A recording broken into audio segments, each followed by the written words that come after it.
Hey there, Seattle Foursquare. Your pastor here. Wanted to just give you an update. I got away yesterday up to the thriving metropolis of Gold Bar. If you don't know where that is, it's on this way to Leavenworth. Great little town.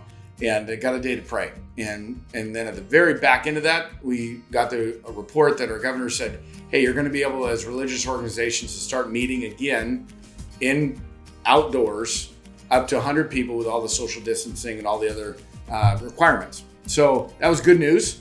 But it was like, where was that in the phases? Is that phase 1, 2, 3, 4? It's just changed. So our leadership team here at your church has been making a lot of plans. We've been setting together kind of this, like, how do we reassemble?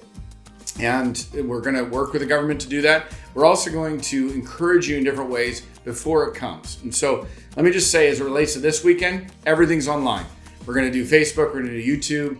It will launch like normal. We're not going to be meeting in the grassy field next to the parsonage. Okay, that's not going to be, we're not going to react right now with that news. But we are going to be meeting as a team next Tuesday.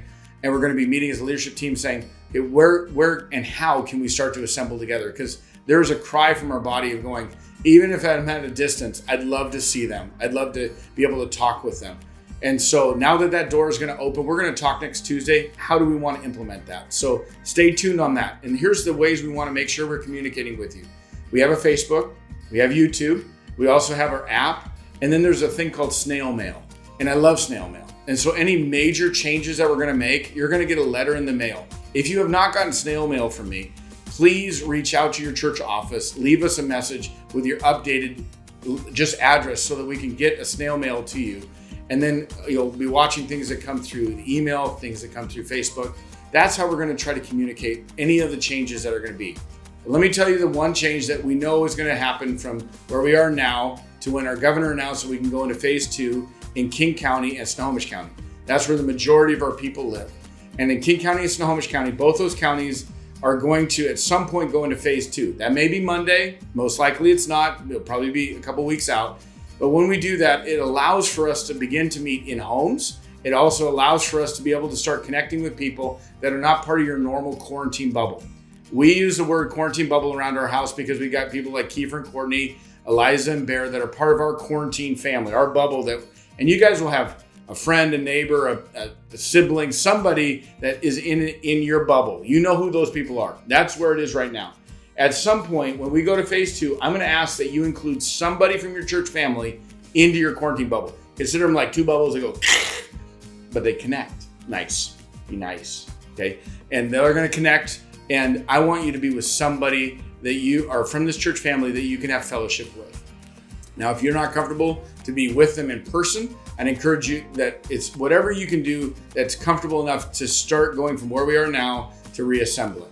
So reach out to them today and just say, hey, when we get to phase 2, can I join you? If that's on a walk, if that means coffee in your apartment, if that means FaceTime with you, I need to begin to become more intentional of growing in fellowship. So when that quarantine bubbles connect, I want you to include somebody from your church. That may be your family and another family. You'll know who that is. Now, here's the caveat. It is always bad to tell somebody no.